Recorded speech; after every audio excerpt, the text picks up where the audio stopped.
Meus irmãos, antes de expor esse texto, eu quero contar uma historinha, uma história verídica que aconteceu comigo. Os irmãos que me conhecem sabem que eu sou ciclista, semi-profissional. Brincadeira. Eu gosto de andar de bicicleta e há um tempo atrás eu andava com frequência de bicicleta. Às vezes acompanhado, às vezes sozinho. O Edilson comprou bicicleta, então eu já estou quase voltando, irmãos. Fisicamente eu já estou bem, apesar da forma cilíndrica que me encontro. E eu me lembro que em uma dessas aventuras, o meu trajeto era sempre o mesmo. Saindo de Areado, entrando ali rumo Barro Branco, dando a volta na Serra das Silveiras, saindo no restaurante do Garça, vindo pela rodovia e chegando em casa. 31, 32 quilômetros, dependendo de como eu fazia o trajeto, se em linha reta ou dando voltas. Num certo dia, eu passava muito rapidamente por todos os mataburros, afinal de contas, o mataburro era nessa posição, então andar de bicicleta por cima deles era muito fácil, eu estava acostumado com aquele trajeto. Mas num certo dia, irmãos, estava divagando, pensando a respeito de muitas coisas, e vindo em velocidade mais alta do que eu deveria. E eu vi um mataburro à minha frente e percebi que aquele mataburro tinha a posição daquelas travessas diferente. Estavam apontando para mim, eu percebi, eu tenho que passar de lado para conseguir passar por ele. Mas eu estava muito rápido. E em frações de segundo eu fiquei pensando, acelera ou freia, acelera ou freia, acelera ou freia. Eu simplesmente deixei a vida me levar. E quando eu vi, eu estava muito próximo do mataburro e a minha reação foi frear imediatamente, com todas as forças, torcendo a língua e pedindo a Deus para não cair. E não é que eu caí? Eu ali catei o freio dianteiro e eu caí no meio do mataburro, entre as duas passagens de roda. Eu estou vivo, sinal de que, Eu caí no meio do mataburro, graças a Deus estava cheio de terra, alguém tinha mexido naquele mataburro. Mas eu bati a cabeça, e eu estava de capacete, eu bati a cabeça no ferro, quebrou o capacete, não estraguei a cabeça, mas bati o tornozelo numa quina. E aquilo doeu demais, irmãos. E eu levantei então no meio daquele poeirão, a bicicleta caída alguns metros à frente, e vinha uma caminhonete, uma Saveiro, enfim, uma caminhonete. E o casal que estava vindo parou para tentar me acudir, e eu levantei, e a vergonha era grande demais para assumir que estava doendo. E eles então perguntaram, meu filho, você machucou? E eu bati a poeira. Não, machuquei não. Tô bem, não machuquei, vi que a bicicleta estava andando, certeza, preciso de ajuda, e o capacete trincado. Não, eu tô bem. E eles então saíram e eu fiquei acompanhando o momento onde eles virariam no morro. Eles viraram e eu deitei no chão de dor, porque meu tornozelo doía demais. E eu não sabia o que fazer, estava muito longe, foi antes do restaurante do Garça.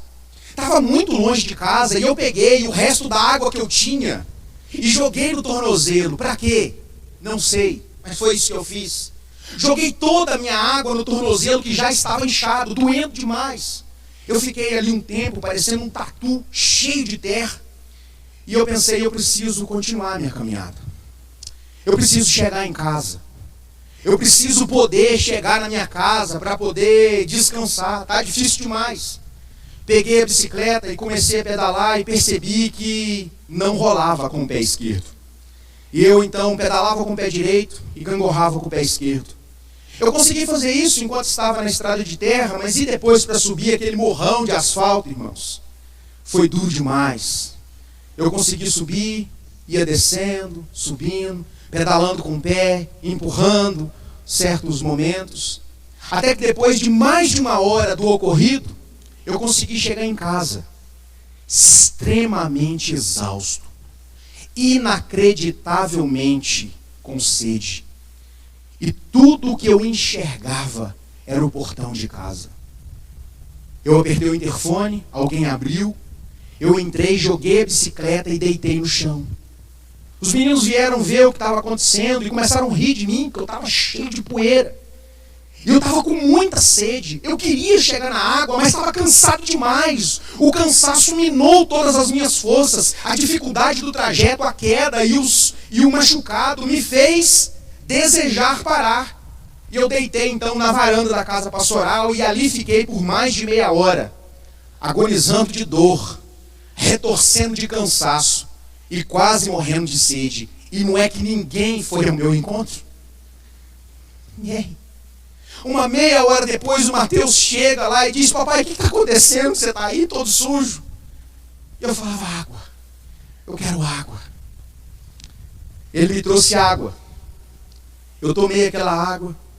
Depois de algum tempo levantei, entrei dentro de casa, tomei muita água. Tomei um banho, curei os ferimentos e descansei. Pastor, o que essa história verídica tem a ver com o texto que acabou de ser lido?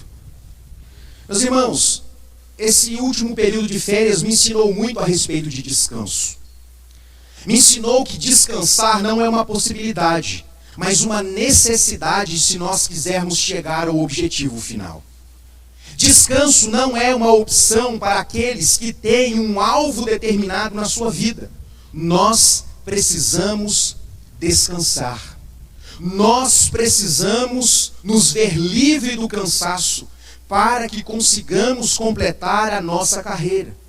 E perceba, irmãos, que o cansaço e as dificuldades dessa minha volta de bicicleta estava me impedindo, em certa medida, de chegar à água e de obter o descanso que eu desejava. Esse texto que nós acabamos de ler fala justamente de descanso. Esse texto fala de descanso não como uma possibilidade aos crentes, mas como um imperativo necessário para que a gente alcance o descanso eterno das nossas almas. Esse texto fala, meus irmãos, que nós não apenas podemos encontrar descanso nesse mundo, mas nós precisamos encontrar descanso para continuarmos a nossa jornada. Por isso, eu gostaria de chamar a sua atenção para que pensemos um pouco a respeito do imperativo acerca do descanso. É como se Deus, nessa noite, por meio desse texto, gritasse aos nossos corações: descansem, para que vocês possam continuar. A carta aos Hebreus é extremamente importante para a teologia, porque de forma extraordinária ela funciona como um elo de ligação entre o Antigo Testamento e o Novo Testamento. A carta aos Hebreus é, em alguma medida, singular. Não apenas porque nós não sabemos exatamente quem é o autor dessa carta, mas pela maneira pedagógica que a carta e o autor da carta demonstra a supremacia de Cristo, não apenas no Novo Testamento, mas desde o Antigo Testamento. O autor da carta aos Hebreus é, com certeza, um profundo conhecedor da versão do Antigo Testamento, a versão grega, conhecida como Septuaginta. É muito interessante como ele escolheu alguns salmos para ensinar o povo de Deus, aqueles hebreus, judeus convertidos ao cristianismo, acerca da doutrina do sacerdócio de Cristo. Uma vez que os salmos eram cantados nas sinagogas em seus encontros semanais. Na ausência de livros, de textos, manuscritos bíblicos prontamente disponíveis, os salmos eram decorados e cantados semanalmente nas sinagogas. E o autor de Hebreus se apropria do ensinamento dos salmos acerca do sacerdócio de Cristo, para ensinar aqueles judeus convertidos ao cristianismo acerca da necessidade que temos de encontrar descanso para as nossas vidas. Apenas para citar, no capítulo 1 do livro de Hebreus, da carta aos Hebreus, o autor faz citações do Salmo capítulo 2, Salmo 2, melhor dizendo, Salmo 8, Salmo 45, Salmo 102, Salmo 104, várias vezes, apenas no capítulo 1. Existe na carta aos Hebreus uma característica muito marcante. O autor decide, de maneira pedagógica, intercalar instrução com exortação. E é muito interessante que o autor de Hebreus faz algo de diferente, por exemplo, daquilo que o apóstolo Paulo faz. O apóstolo Paulo, primeiro, ele trata da doutrina para depois aplicar o conhecimento que ele explicou à vida dos crentes. O autor de Hebreus faz diferente. Ele vai ensinando e aplicando, às vezes fazendo isso num só parágrafo. O autor de Hebreus gosta de combinar estudo teológico com aplicação de maneira prática. É muito interessante que, nesse sentido, do começo ao fim, o autor está aplicando o sacerdócio de Cristo aos seus leitores. Se, por um lado, os evangelhos sinóticos, Mateus, Marcos e Lucas, retratam a vida e o ministério de Jesus desde o seu nascimento, o começo do evangelho de João, bem como a carta aos Hebreus, fala de Jesus Cristo desde a eternidade, bem como o seu ministério, a sua ascensão, o seu sacerdócio, o seu governo. O foco do autor de Hebreus está em demonstrar como o descanso alcançado pelos judeus na terra prometida, primeiro, por meio de Moisés, e na consumação por meio de Josué, é incomparavelmente inferior ao descanso prometido por Deus em Cristo Jesus. O começo do capítulo 4 começa com uma advertência aos crentes. E eu quero chamar a sua atenção para essa advertência. O texto começa dizendo: tenham cuidado. Tenham cuidado. Esta expressão indica que nós devemos ter temor a Deus, porque estar na presença do Rei dos Reis e Senhor dos Senhores não pode ser algo casual. Nós não podemos brincar com Deus, não podemos brincar de ser crente. Nós precisamos tomar cuidado. O temor do Senhor não deve nos fazer fugir de Deus, mas deve nos fazer fugir do mundo para Deus. John Piper, certa vez, disse algo muito interessante. E ele afirmou: nós não podemos esquecer de uma coisa. Não existe inércia na vida cristã. Ou nós prosseguimos rumo à salvação, ou nos desviamos em direção à destruição. Só há duas possibilidades, afirmou Piper. Ou nos apegamos à palavra de Deus, ou nos desviamos dela. E isso é importante, irmãos, para compreendermos que nós precisamos encontrar descanso. Nós não conseguimos completar a nossa carreira sem encontrar descanso. E por que eu disse que esse texto é especialmente importante para mim? Porque esse último período de férias foi o tempo de férias que eu mais trabalhei. Estive viajando por metade de uma semana e todos os outros dias trabalhando como nunca antes. E quando aproximava o dia de voltar, eu comentei em casa: imagine se eu chego para a igreja agora e digo que eu estou precisando de férias. Irmãos, o Ed morreu também. Irmãos, eu fiquei pensando como nós precisamos de fato encontrar descanso. Como nós precisamos de fato encontrar descanso em Deus para continuarmos a nossa caminhada. A preocupação do autor aos Hebreus é que os seus leitores não se desviassem, mas que eles continuassem firmes na fé e não repetissem os mesmos erros dos seus antepassados. No capítulo 3 é citado o erro da idolatria, como eles não puderam entrar na terra prometida. E é muito interessante que o autor de Hebreus se vale de uma estratégia muito interessante. Ele então aponta para Jesus, para a superioridade de Jesus, para demonstrar que Jesus é o maior e mais perfeito descanso para o povo de Deus. Sabe o que eu quero dizer para você? Se você veio para aqui nessa noite, não à toa, desde que entramos aqui, estamos falando de descanso. E você deseja encontrar descanso para áreas específicas da sua vida. Se você deseja encontrar alento para a sua alma, eu preciso te dizer que o descanso que você procura e precisa não é um lugar, mas uma pessoa. O descanso que nós precisamos não pode ser definido como um lugar, mas como uma pessoa que se relaciona conosco. Por isso, irmãos, nós precisamos encontrar esse descanso. E o primeiro argumento que o autor de Hebreus usa é justamente esse: olhem para Jesus, creiam na palavra de Deus. diante das dificuldades, diante dos problemas, é necessário encontrar descanso numa pessoa que anda conosco. O autor declara que os nossos privilégios por meio de Cristo são muito maiores do que aqueles que foram desfrutados sob a lei de Moisés. Nós precisamos crer nas boas obras e desfrutar das promessas que Deus tem em sua palavra. É isso que o verso 2 está nos ensinando. Nós precisamos olhar para Jesus, irmãos. Como eu disse, na minha desventura ciclística, eu precisava continuar olhando para o meu alvo. Mas as adversidades, as dores no tornozelo, a grande sede me fez parar, e parado fiquei durante muito mais tempo do que eu gostaria. Nós não podemos nos deter com as dificuldades, porque elas são só por um tempo. Só por um tempo.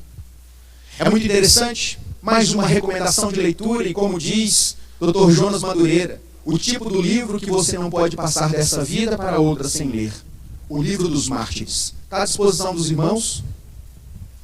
Nesse livro, lemos que muitas das pessoas que foram martirizadas nas arenas romanas morriam orando, cantando, porque criam que todo o sofrimento, a pior dor que elas enfrentariam, duraria só um instante.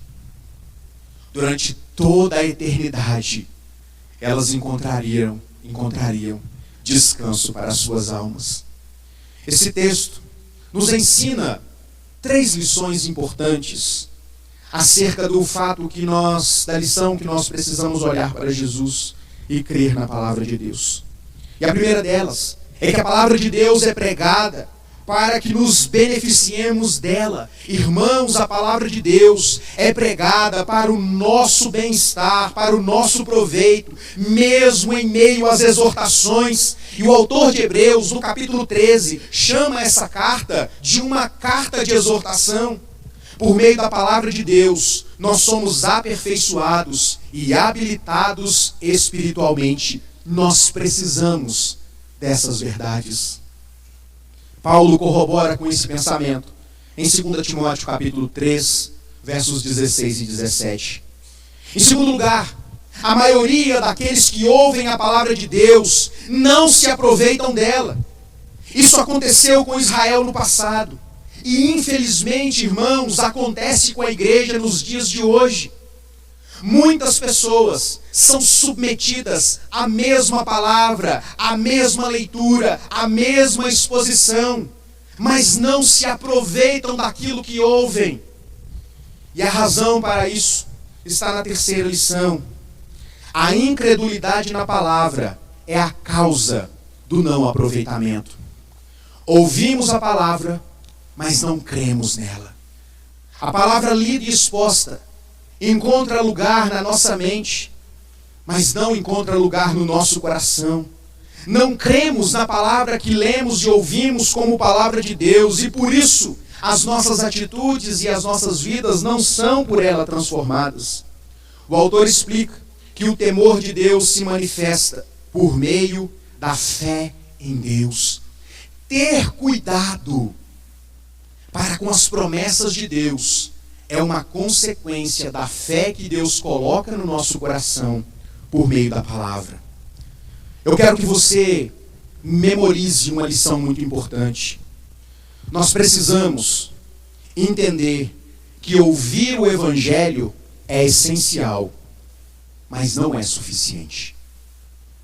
Ouvir o Evangelho é essencial, mas não é suficiente. Além de ouvir, é necessário crer na mensagem do Evangelho. Na sequência do texto, o autor então começa a descrever, verso 3, a alegria e felicidade daqueles que creem na palavra de Deus como sendo o descanso de Deus superior. E nesse ponto surgem algumas questões. E a primeira delas é justamente a respeito do descanso. O que é o descanso de Deus? O que é encontrar esse descanso de Deus? Eu separei aqui esta resposta em algumas observações. E a primeira delas, o descanso de Deus, em primeiro lugar, no passado, faz menção ao descanso de Deus na criação no 7º dia. Gênesis capítulo 2, verso 2. A propósito, essa será a exposição da Escola Bíblica Dominical do próximo domingo. Hebreus capítulo 4, verso 4. Também o descanso de Israel quando herdou a terra prometida, quando assumiu a Canaã enquanto promessa de Deus. Deuteronômio capítulo 18, verso 9, Josué 21, 43 e 45, Hebreus capítulo 3, verso 11. Esses dois exemplos de descanso são, do ponto de vista teológicos, como tipologias. Eles não são descansos finais, eles apontam para o descanso que o autor de Hebreus está nos comunicando, o descanso de Cristo. Então, existe um espectro do descanso que chama atenção para o passado. O descanso de Deus depois da criação. O descanso do povo de Deus ao entrar na terra prometida, como tipologias do descanso que nós precisamos encontrar em Cristo. Em segundo lugar, o descanso de Deus também faz menção ao presente. O descanso espiritual que o crente desfruta por causa da fé em Jesus. Exatamente o texto lido, não por acaso, pelo presbítero Valdemir em Mateus capítulo 11, verso 28.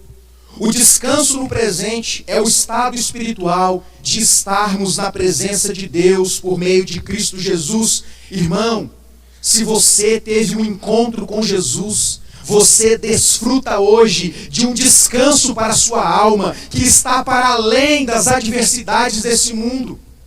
De um descanso que nos faz sentir paz no olho do furacão, porque Jesus está conosco. E um terceiro aspecto desse descanso faz menção ao futuro. O descanso onde todos os crentes desfrutarão da presença de Deus. Verso 9. Trata-se do descanso celestial descrito por João em Apocalipse capítulo 14, verso 13. A segunda pergunta pertinente e interessante para nós: quem entra nesse descanso? Todos os que creem na palavra de Deus em todos os momentos da história. Foi assim que Josué e Calebe, que creram e perseveraram em seguir o Senhor, Josué capítulo 14.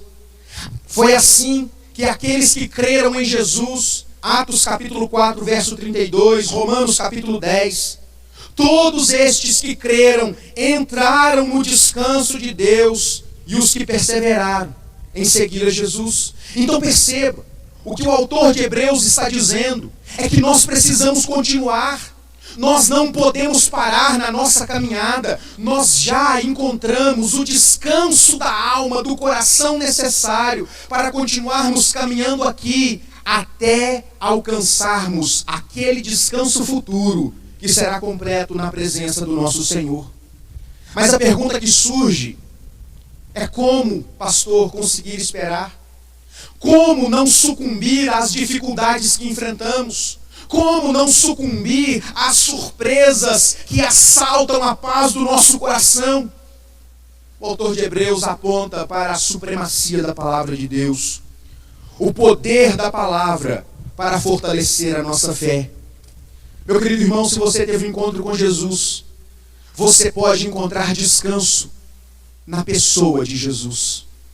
Se você teve um encontro verdadeiro com Jesus, você está habilitado pela palavra de Deus a continuar caminhando com Jesus para alcançar esse descanso futuro. O autor então conclui a sua exortação falando do poder da palavra de Deus, verso 12. Para isso, ele apresenta aqui não menos do que 7 atribuições, qualidades, características da palavra de Deus. Porque a palavra de Deus fortalece a nossa fé, o autor vai dizer: porque esta palavra, em primeiro lugar, é divina. Ele diz: A palavra de Deus, a sua origem é divina e a sua natureza é sobrenatural. Esta palavra renova-se no nosso coração e faz brotar esperança, mesmo em meio ao cansaço da vida corrida que nós vivemos. Mesmo experimentando as dores terríveis desse mundo, essa palavra é capaz de fazer brotar esperança no nosso coração, porque não se trata de consolo humano, é palavra de Deus para nós. Segunda característica, essa palavra é fonte de vida. Ele diz: a palavra de Deus é viva. Essa palavra possui vida em si mesma e ela produz vida aonde ela chega. O texto também diz que essa palavra é eficaz, porque o autor diz, além de viva, ela é eficaz. A palavra de Deus é produtiva e eficiente, ela não volta vazia. Ela é viva, é eficiente, é produtiva naquilo que ela se propõe.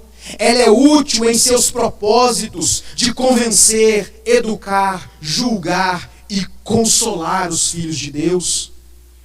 Meus irmãos, se nós precisamos encontrar alimento para a nossa fé, é nessa palavra que nós encontraremos. O texto também diz que ela é cortante, fazendo aqui uma analogia com uma espada extremamente difícil de ser manuseada, mais cortante do que uma espada de 2 gumes, que corta para os 2 lados. A Bíblia é ainda mais poderosa do que essa espada numa batalha. A palavra de Deus também é penetrante, e o texto diz, ela penetra ela penetra superfícies mais duras e resistentes. Não existe coração endurecido que a palavra de Deus não seja capaz de esmiuçar. Não existe incrédulo que, agindo o poder do Espírito Santo por meio da pregação da palavra, que não possa converter esse coração, porque a palavra de Deus penetra no mais profundo da nossa alma. A palavra de Deus também é discriminadora. O texto diz, ela é penetrante, ao ponto de dividir alma e espírito, juntas e medulas. A palavra de Deus é capaz de separar coisas parecidas, aparentemente confusas, aparentemente indivisíveis, inseparáveis. A palavra de Deus é capaz de separar aquilo que é falso do que é verdadeiro. A palavra de Deus é capaz de separar o joio do trigo. A palavra de Deus, por fim, é discernente. E o autor conclui dizendo que ela é apta para discernir os pensamentos e propósitos do coração. A palavra de Deus expõe o nosso interior, revelando-nos tudo aquilo que está nos nossos corações. Quando nós olhamos para a descrição do capítulo 13, nós percebemos, irmãos, que nós precisamos olhar para Jesus, fugir da incredulidade e nos apegar às palavras de Deus como sendo estratégias eficazes para sobreviver espiritualmente. Nós vivemos tempos de apostasia. O contexto onde a carta aos Hebreus foi escrita também era um texto de apostasia. Um tempo onde os crentes estavam pensando, cogitando em abandonar a fé. A perseguição estava alcançando-os. A dificuldade era tremenda. O desejo de voltar ao judaísmo, aos velhos costumes, batia no coração. E o autor de Hebreus está apontando para Jesus como sendo o descanso necessário para fazer-lhes continuar a sua jornada. Quando nós tiramos os nossos olhos de Jesus, o nosso coração se endurece e nós deixamos de acreditar na suficiência e na inerrância das palavras de Deus. Nós começamos a ter dificuldade de crer nas promessas claras de Deus, do cuidado de Deus, da boa mão de Deus, do livramento de Deus. Por isso, meu irmão, eu não sei como você veio para cá essa noite, mas eu sei como eu tenho andado há muito tempo, cansado, sobrecarregado, exausto, e eu tenho pensado a respeito de cada vez mais desfrutar deste descanso, que não é uma condição humana, não é um lugar, é uma pessoa. Essa semana estive fazendo uma visita com alguns presbíteros, presbítero Pedro Henrique, presbítero Valdemir, se não me engano, e eu li o texto de Mateus capítulo 11, e eu falei a respeito de um filme que eu assisti com a Fernanda. O filme é ruim, mas me fez pensar muito. Eu não vou falar o nome do filme, mas como o filme é ruim, se depois vocês verem no Netflix, não assiste, eu já vou dar o spoiler aqui. O filme conta a história de um casal, a priori, que está fugindo de uma perseguição, de um regime totalitário, e eles então estão tentando desesperadamente fugir, pagando ali coiotes para sair de onde eles estão. O filme é tão ruim que a gente não sabe de onde eles estão saindo, a gente não sabe direito aonde que eles vão chegar. O fato é que eles estão nesse período de transição, eles já tinham perdido uma filha pequena, e aquilo doía no coração. Aquele casal já vivia assustado, atormentado por aquela perda. Continuar aquela trajetória já era, àquela altura, extremamente difícil. E eles então conseguem uma rota de fuga. Eles pagam alguns intermediários para fugir em containers. Eles entram em alguns caminhões, e esses caminhões deveriam chegar no porto, e o porto deveria colocá-los em um navio de carga para que eles pudessem fugir do país onde eles estavam. Num dado momento da trama, o marido é afastado da esposa e a esposa fica sozinha. O container onde ela está presa, com uma quantidade grande de outros refugiados, é aberto, e por um milagre ela não morre, mas ela presencia a chacina de todas aquelas pessoas, inclusive crianças, e ela está grávida. Ela fica fechada sozinha naquele container, ela é colocada no navio, mas como tudo que já está difícil pode sempre dar uma piorada, o navio que ela está andando enfrenta uma tempestade, e o container que ela está cai no mar, sozinha, grávida, navegando dentro de um container que está cheio de tupperware, mas nada lá, navegando. E como o container que ela estava havia sido lugar onde pessoas foram chacinadas, mortas, assassinadas, o container estava como uma peneira. Muitos tiros foram dados e a água começava a entrar no container. E a água começou a entrar e ela tentava sobreviver. Mas como tudo que está difícil e está ruim pode dar uma piorada, ela entra em trabalho de parto. E ela então dá à luz a uma criancinha. Eu não quero entrar em detalhes daquilo que aconteceu lá para não me indispor aqui. Mas ela enfrenta lutas terríveis. Ela está dentro de um container, sem comida, com um neném que não consegue amamentar. Ela está com fome e a neném que nasceu durante uma tempestade, no meio da água, dentro de um container, está chorando porque está com fome. E é muito interessante que ela vai lutando com aquela situação. Ela pensou em desistir, pensou em dar cabo da própria vida, mas quando isso ia acontecer, aquela criança se revelou como a salvadora dela, e ela resolve continuar.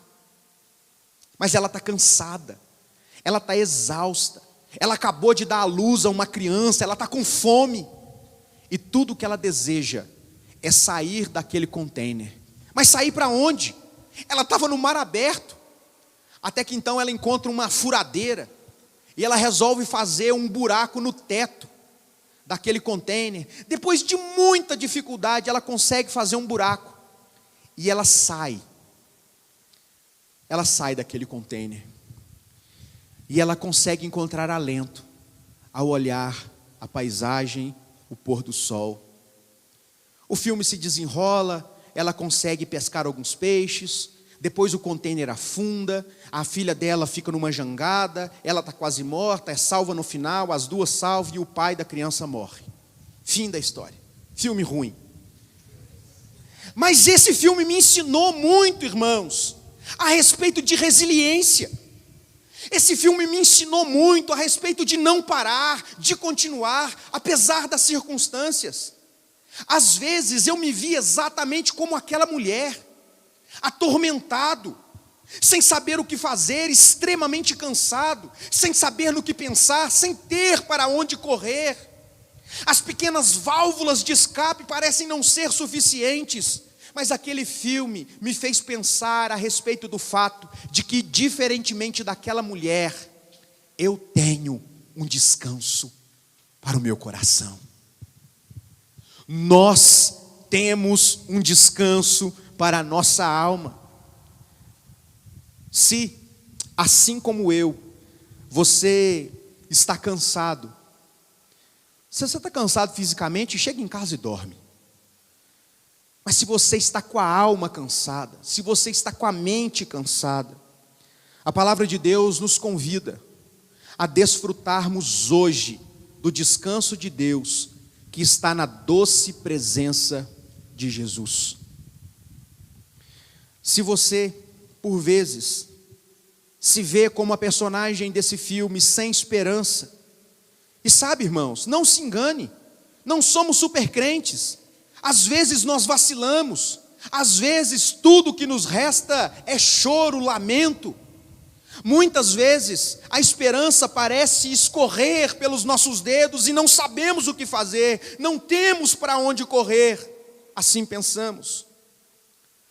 Lembre-se, desistir não é uma opção. Lembre-se das promessas que Deus tem para nós, de que Deus prometeu ser o nosso descanso e nos levar para um descanso eterno. Todo sofrimento, todo cansaço, toda adversidade, todo choro neste mundo é só por um pouco. É só por um pouco. Ao passarmos por isso, sem desistir, perseverando, desfrutando o descanso de Deus para as nossas almas, no final, nós veremos que valeu a pena. No final, nós poderemos olhar para trás e dizer: valeu a pena. Quando você estiver cansado, desanimado, lembre-se da promessa de Deus para mim e para você. Lembre-se desse dia que nós esperamos com santa ansiedade. Mateus capítulo 25, verso 34. Então o rei dirá aos que estiverem à sua direita: venham, benditos de meu Pai, venham herdar o reino, o descanso que está preparado para vocês desde a fundação do mundo. Irmãos, a vida, os nossos dias, têm nos trazido diversos cansaços. E muitas vezes nós temos insistido em continuar caminhando, desconsiderando o descanso. É necessário parar, é necessário descansar. E nós encontramos descanso para o nosso coração em Jesus Cristo, o nosso Senhor.